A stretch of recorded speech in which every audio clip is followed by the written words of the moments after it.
Hello, guys, and welcome back to a special edition of the FSF Podcast. Our guest today is no stranger to fans of the Power Ranger universe, having starred in both Power Rangers Dino Thunder and Ninja Storm, playing the roles of Marah and Cassidy Cornell. But you've also seen her in movies like Left 4 Dead and Atomic Twister. Now, you'll have the opportunity to meet our guest in person at the Monroe Comic Con in Monroe, Michigan on September 12th and 13th. I mean, you can say hi to me too. I'll be there, but I'm guessing you're going to want to say hi to her instead. And frankly, I wouldn't blame you because she's a lot cooler than me. And that's why I wanted to try and get her on the show. Anyway, all that being said, I am ridiculously excited and happy to introduce you guys to Katrina Devine. Welcome to the show, Katrina. Thank you. Thank you for having me. Yeah, I'm so excited. When you said yes, I was talking to my wife. She was sitting on the couch next to me. I'm like, she said, oh my God, she said yes. So I wish everyone was that excited. Hell yeah. Well, there's going to be a lot of people who are that excited come Monroe. So so guys, like we said, we'll get into this in a little bit more here. But if you haven't had a chance, tickets are still available. It's a really reasonably priced Comic-Con and very family friendly. And there's a really cool cosplay contest on Saturday. So you guys, if you're looking to be involved in cosplay, check that out. Yes, come see me. Absolutely. Come see Katrina. Get a picture, get something signed. You'll have lots of fun. All right, Katrina. So one of the first things I do on this show is because I'm the type of person who likes to know what makes people tick, why they do what they do, why they got involved in the career that they got involved with. So, and I'm a giant nerd, and origin stories are just like super duper cool. So in the origin story of Katrina Devine, what made you say, I want to be an entertainer? So I was always dancing and performing for my family. Like whenever they would watch television, I would be standing in front of the television while they're trying to watch their program, going, look at me, look at me. Whether it was, singing, dancing, reciting something. And then I got to about 12 and I said to my mom, I said, I'm going to be an actor. And she said, are you? You've been acting your whole life. So then I got her to take pictures of me. We sent it off to an agency and I got an audition. And my first audition was actually for Shorten Street. It's a series in New Zealand. Lots of people on Power Rangers have started in Shorten Street, actually. And so I got the part. It was my first audition and I nailed it. And then I worked on that show from I was 13 till I was 20. So that was my first experience. I'd never been to drama school. I'd never taken an acting class. I was just, used to performing for my family in front of the television. And here I was as a 13-year-old starring in our #1 show in New Zealand. So yeah, that was my drama school. My drama school was a soap opera. That's where I trained. That's very cool. I can't say that I know of very many other guests that I've had on the show that went, right from an audition into some form of work where it was, that's kind of a unique portion of a story. I was very fortunate, I have to say, because it was my first audition, but then that's how I thought things worked. I just thought you audition and then you just get the part. Needless to say, later my ego was crushed many times. Well, I mean, you did have a certain success rate there right off the bat. I did. Yeah, I did. I was quite fortunate. Yeah, that 1 for 1 is going to spoil you for a little bit. It really does. Yeah, and then I think after Shorten Street, I auditioned for Xena. I worked on their second to last episode, Last of the Centaurs, and I got that as well. So yeah, I was like, okay, I'm just nailing it all over the place. Yeah, it wasn't until later on that things changed. Well, I mean, we got to have something that helps keep us humble a little bit. So I mean, definitely. My mother was for that though. She was very good at keeping me grounded and humble. Fair. Okay. So she's doing the job that a mom should do. Help exactly. Keep her kids in check. Yeah. All right. I can appreciate that. But yeah, so moving up. Now, did you ever just out of curiosity now, you said that you didn't go to an acting or a drama school, and you said that the soap opera was your drama school. Did you take any acting classes past that point, or? No, well, while we were doing the soap opera, they had a lot of workshops and stuff with a lot of leading Oh, like okay. New Zealand actors and stuff. So throughout my period of time on Shorten Street, we did a lot of workshop and acting classes and stuff like that, which was amazing. And I was working with some of the top New Zealand actors, so that in itself was pretty amazing. Take notes like while on set. Oh yeah. Well, yeah, because you're diving into the deep end of the pool right there. So yeah, Yeah, being fast able to have turnaround that. television, it really is. I mean, like Yeah. just even like learning lines and everything. You're shooting sometimes 19 scenes in a day. So it really is like throw you in the deep end, sink or swim kind of training. Well, yeah. So okay. Well, that actually makes a lot of sense as to why you wouldn't need as much training, because now you've had this experience. You're able to work with and rub elbows with some of the bigger names in acting there, and the fact that they are having workshops for you, I think, is fantastic. Yeah, that Okay. was wonderful. They're really good at like keeping the training up and honing your skills and not just, not having just the TV show as part of it. Yeah, it was a really good training ground actually. All right, excellent. And how much later was it after the soap opera and Xena that you were able to book your first Power Rangers? Oh, that was pretty soon, actually. I worked on Xena in 2001, and I think Ninja Storm was 2003 or 2002. It was pretty soon after, actually, that I got Okay. Power Rangers. I actually auditioned because Ninja Storm was first, and that was the first series to be filmed in New Zealand. And I auditioned actually for the Blue Power Ranger, but I didn't get it. They thought I was funny. And so I got cast as the funny villain. Damn it! I really wanted to be a Power Ranger. Damn And sense of then, humor. and then my second series, Dino Thunder, they wrote the part for me, but they still made me audition. They said when I went to the audition, the casting director said, "So we've been told we want someone like Katrina Devine." I'm like, if I don't get this, there's a problem. How much more Katrina Well, I Devine think do I need to we be? can do this. Yeah. How much more Katrina Devine do I need to be I Katrina know, like, Devine? yeah. How does that work? Like, how much Katrina Devine do you want? 60%, 70? What's the Yeah. gauge here? How far do I go? All right. Well, let me ask you this question and follow up then to the statement you just made a moment ago, because with the Power Rangers, you've played the popular reporter, Cassidy, and then you've played the evil, the villain, Marah. Yes. So you mentioned, though, that you would have loved to have been the Blue Ranger, but is there another character outside of that you thought, man, that one would be fun to play? No, I really liked my characters. I think it was just the Power Ranger that was so completely opposite, because it was the first one I was the evil villain. I was always trying to like destroy them, and then the second time I was just trying to uncover their identity. So it would have just been fun to actually be one. That Right. would have been the ultimate, I think. Okay. No, I think that, yeah, because I think that if you're going on to a show that is like the Power Rangers, I think the immediate draw is, well, I want to be in one of those suits. Yeah, exactly. know? Even though it's spandex, and most girls don't want to be in spandex, but you get past that. Most guys don't want to be in spandex either, if we're being Oh, honest. that's true. Yeah, that's true. Fair enough. Yeah, that's Yeah, it's probably worse for guys, actually, to be honest. yeah. There's certain problems in of itself that when it comes to spandex. So Yeah, there's a lot of advertising going on. bingo, advertising. All right, we're gonna use that one later. I'm gonna write that one down.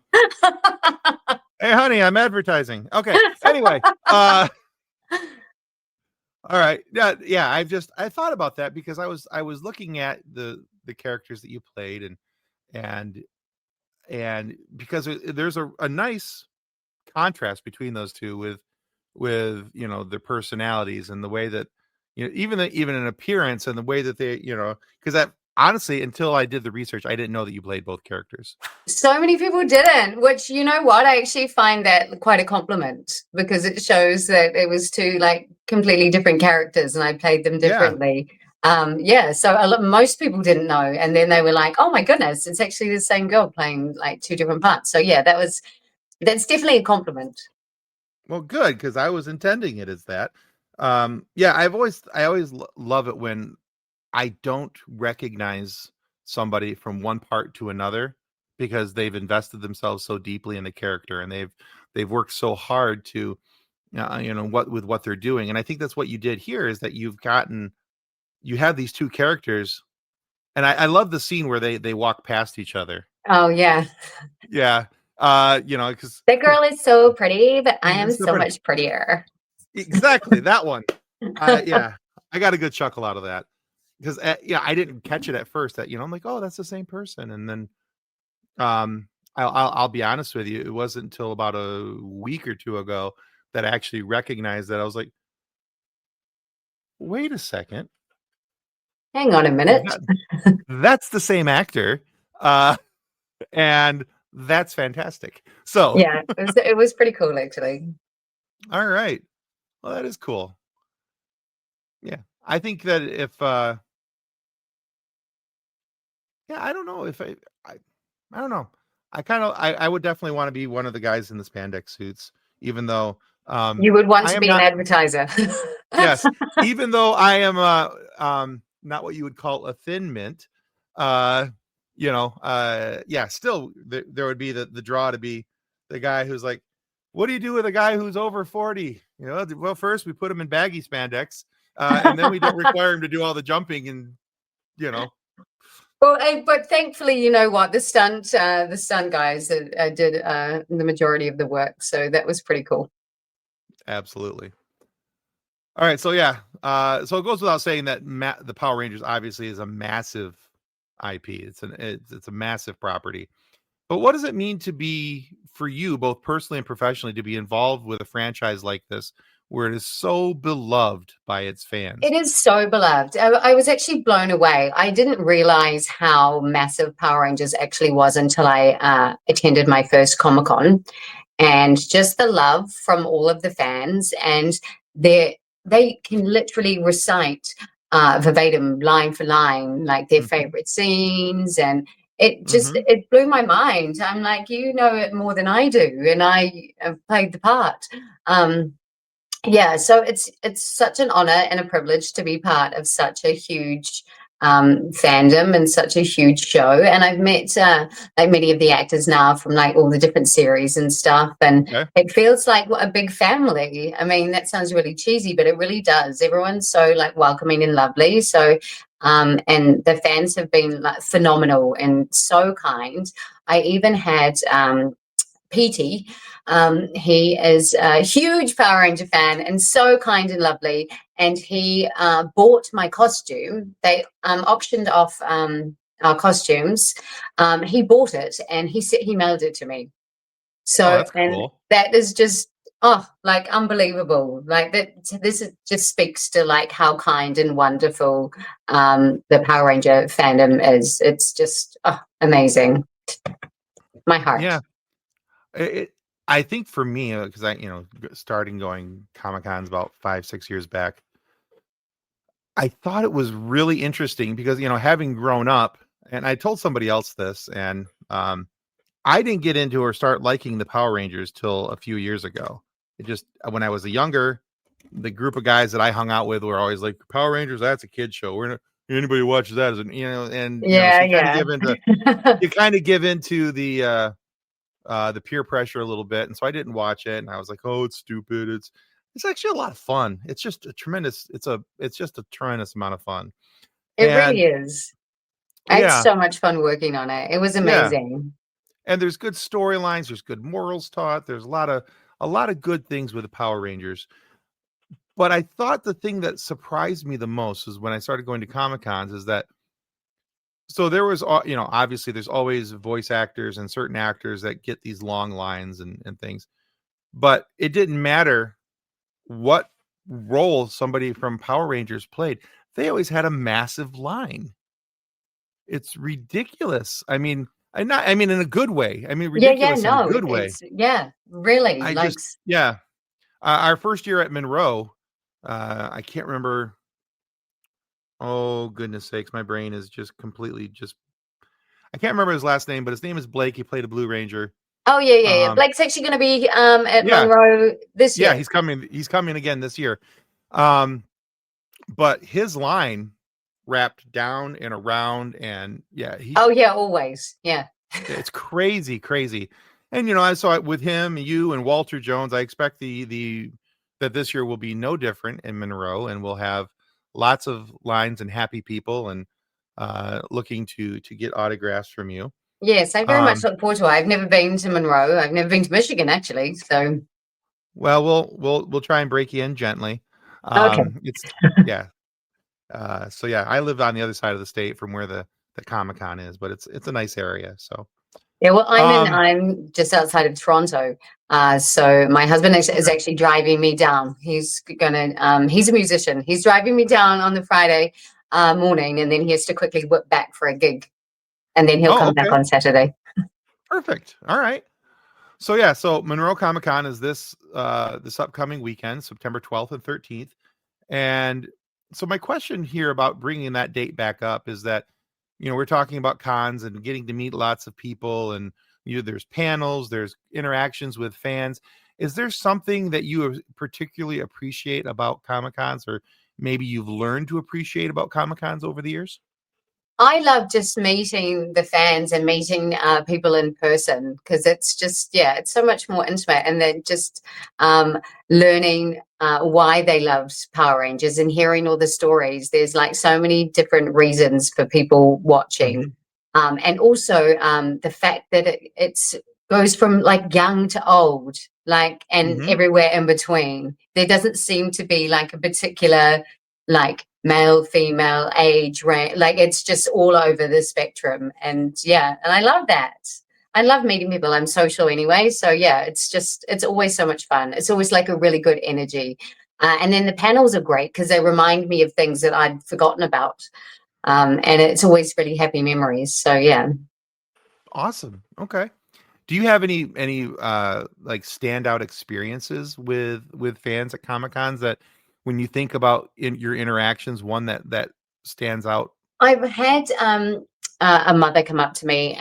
She had a child with autism, and he just loves the Power Rangers and knew my character inside out and could literally recite every line that I've ever said.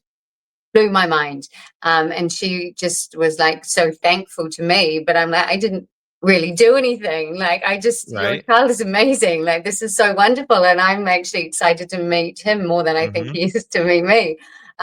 There's just a lot of like touching moments like that. Um, Cosplay, I've also seen like people dressed up as my character, which is always really cool to see.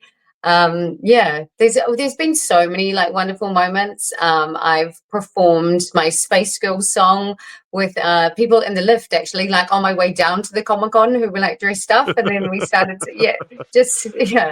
lots of random fun moments too. It's been a really great, wonderful experience. Oh, that sounds phenomenal.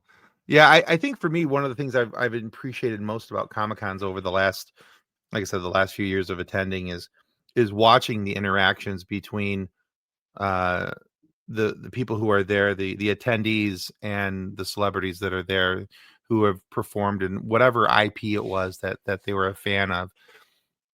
And there's a couple that always stand out to me when we talk about this topic. This is one that I commonly share. But a couple years back, some of the voice actors from the X-Men animated series and X-Men 97 Yeah. were at the Grand Rapids Comic Con, and this gentleman in line in front of me, it was him and his son, and they were dressed up like Wolverine, and we were in line for Cal Dodd, who is the voice of Wolverine. And um, as we get up to the line, it's now their turn to go up and talk with Cal, and he asked Cal, the father, asked if he could give Cal a hug. Yeah. And I look over and his wife is crying. He hadn't he was he's heavy on the autism scale, does not like physical contact, always wears gloves so he doesn't have to touch other people, Yeah. touch other things. And he took his gloves off to hug Cal Dodd. Oh my goodness. Yeah, it kind of chokes me up just kind of even Yeah. talking about it, because it was such an amazing scene. And Cal was so beautifully gracious in that moment. And he took extra time with him and his son, and and they wanted a picture with him, and then he signed something. They had like their little Wolverine claws, the ones that Yeah. like the little thing that sticks in the hand and it comes out, and he signed to the side of their claws, and he's just as a nice thing to do. He didn't Yeah. charge him Those for it. moments, you can't beat them. They just, No. they just tug at your heartstrings, and it's just such a moment Yeah. in time. Like, yeah. Yeah. So it's now my turn to walk up after they're all done. They say their thank yous and walk away. And I'm here misty eyed. He's like, "Hi, how can I help you?" I'm like, "You got any tissue? I'm gonna need some tissue. This is Yeah, I just far watched more everything unfold. I need a moment. right.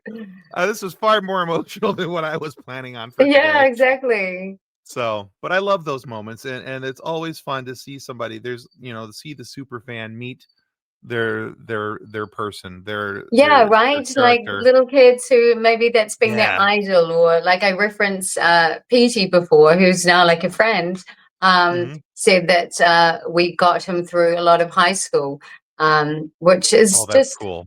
yeah, it really is. You're like, wow, that's so amazing. Like I wouldn't have thought that, like, me doing my job is that instrumental sometimes in people's lives and what they're going through. So it's really, Yeah, it's it's very emotional at times. yeah, those stories are always crazy cool to hear, and I love it when um when we've had this conversation, or a similar conversation on other interviews, and in the comments people will say at a Comic-Con, and then they'll share what they've seen, and Yeah, it's really cool to see that kind of go around, and people sharing that level of love and positivity, and it's very infectious. it So is. but yeah, so I'm looking forward to that on Friday and Saturday, and Me Monroe does a real too. So excited. yeah, and Monroe does a really good job of making sure that that the fans have a good level of access to to the celebrities, and they can get a chance to see them, Yeah, and that's they the they, they point, move right? yeah, Yeah. they move people through really well. I'm very always very impressed with what's going on there. So I'm excited that you're coming, and I think that you'll have a lot of fun there. Yes, I'm Uh very much looking forward to it. Awesome. But then also, now we're talking about Power Rangers, obviously, because that's a lot of what people are going to want to talk to you about when we get to Monroe, and and it's a big IP, it gets a lot of eyeballs on it, whether it's the original Mighty Morphin Power Rangers, or it's the most recent Power Rangers movie, or the shows in between, a lot of Yeah, eyeballs on it. But it's very true. I always find that there's, with the person that I'm talking to, when they've been part of such a big IP, that there's always something out there that they've worked on that's a heart project, something that they've absolutely loved that just didn't get the eyeballs on it that it needed or should have gotten. Is there a project like that for Katrina Devine, where you look back over your resume and you go, as much as I love Power Rangers and as much as I love this thing, boy, I sure wish people would have saw this. Yeah, I worked on a show in New Zealand called Street Legal, and it was a very dramatic role that I played. It was only one episode, but I loved it, and I haven't even I didn't even get to watch it myself. Actually, I filmed it, and then it's done, Mhm. and you don't actually get to like sit down and see it. But I remember feeling at the time it felt really good, and I really wanted to watch it, and I wish that more people could see that more sort of dramatic side of my acting, because a lot of the stuff like people see me in, it's more that sort of like funny Mhm. kind of quirky role, whereas I really actually like the dramatic pieces. I like the really like angry or really sad. I very much that's my favorite, but generally not always what I get cast. And then I also worked on a music video recently with my husband. Oh, cool. That's definitely like a passion project. It's on YouTube, actually. It's called Take That Too by Brad James. And that was fun to film. And also like good memories for us to have to look back on. That's awesome. Well, I will make sure I'll share a link to that down below, and everybody can check out your husband's music video. So that's wonderful. Cool. Yeah. Yeah, absolutely. All right. So, Katrina, we're at a point where I want to ask you for a suggestion, because now in the beginning I told you that I like to know what makes people tick, why they do what they do, because it helps me kind of get an understanding of the person and who they are, and kind of what's kind of going on up in the gray matter with them. And this question kind of goes along that same line. So, what are you reading or listening to that you think everybody else should know about? Oh my goodness. Not reading anything. This is terrible. I used to read books all the time. That was such my jam. Now I just listen to things as I go to bed beside my ear. Generally true crime. Anything true crime, I'm all over it. This is how I fall asleep at night. It Awesome. seems to be a girl thing. Apparently we all like learning about serial killers and goodness knows what else. I don't know. I think it's because I'm so intrigued as to what makes someone's mind tick to be that insane. Oh yeah.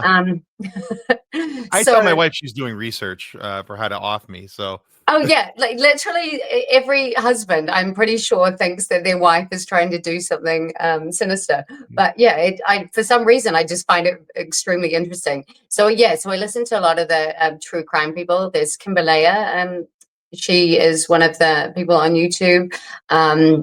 A lot of them are like worth a listen. She's the one I probably listen to the most.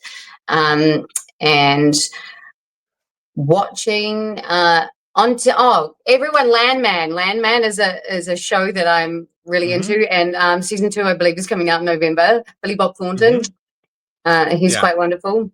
Good show. And so anything sort of sinister is normally what makes my mind tick.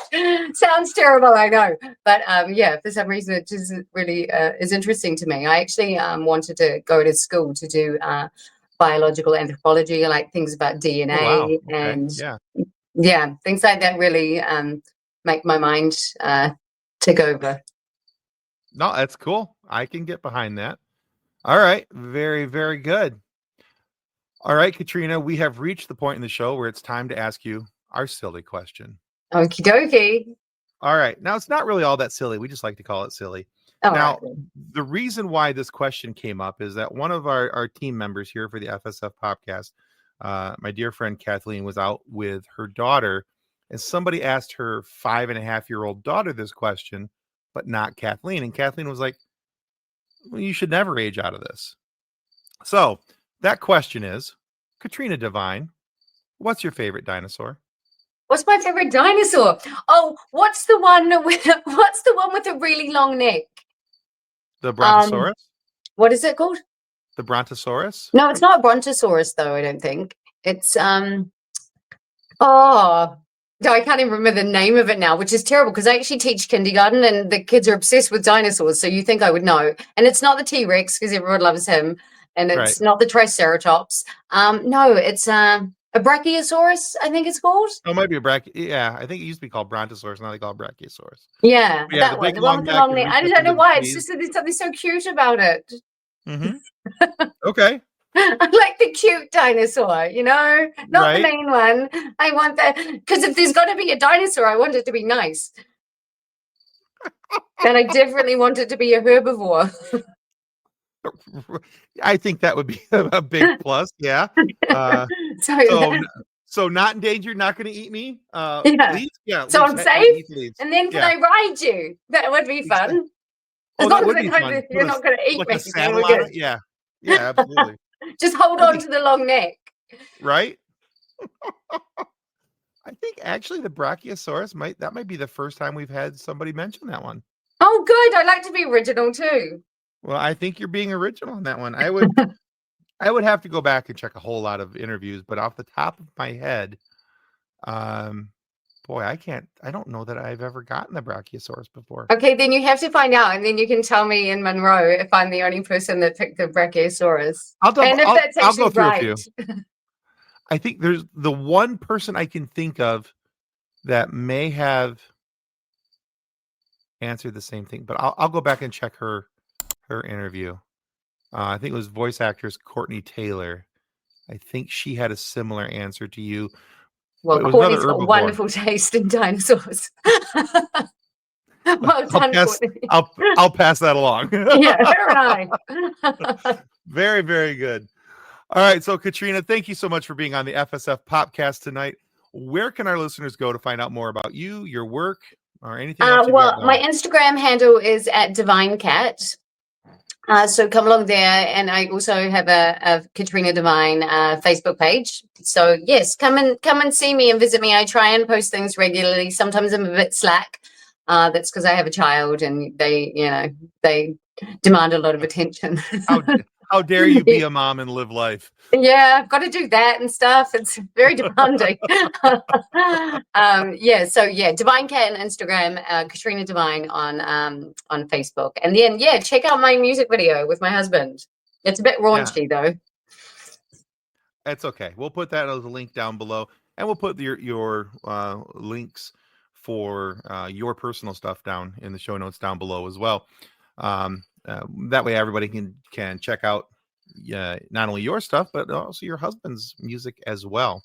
And guys, we'll also have a link down there for Monroe Comic Con. So if you haven't bought your tickets yet, go buy your tickets. Yes, go buy your tickets. Come and see me. Yeah, absolutely. Get the VIP pass. It's worth it. Trust me. But yeah, come see Katrina at the in the Celebrity Row. There's going to be panels all weekend. It's going to be a lot of fun. You'll find me in the panel room. Hi, that's me. But yeah, we'll go from there. We'll have a lot of fun. And if you haven't already, just want to remind you that following our show here on YouTube is the most important free thing that you can do today. Cost you $0 to follow the FSF Podcast. So click that like and subscribe button, because if you do that, it helps us to get more amazing guests like Katrina Devine here to have these wonderful and fantastic conversations for you to be able to listen to. So please consider following our show. It helps out more than we'll ever really be able to tell you. And it just sounds cool, because then we go, oh, we got a new subscriber. Anyway. Exactly. Exactly. And who doesn't like to have cool surprises? But make sure that you check out Sabrina's or Katrina's work as well. There's probably a really cool Sabrina out there somewhere. There probably is, There's Sabrina the Teenage Witch. You can check out her too. She seems pretty cool. Yeah. And Courtney, my friend with a favorite dinosaur. Check her out too. Yeah, absolutely. But most importantly, for the purpose of this conversation, check out Katrina's work as well. And come see her in Monroe. But guys, thank you for listening and or watching the FSF Podcast. Thank you to Katrina Devine for being on the show. And may the force be with you as you continue to live long and prosper. Goodbye. Copyright 2025 FSF Podcast. Reference to any specific product or entity mentioned on this podcast does not constitute an endorsement or recommendation by FSF Podcast.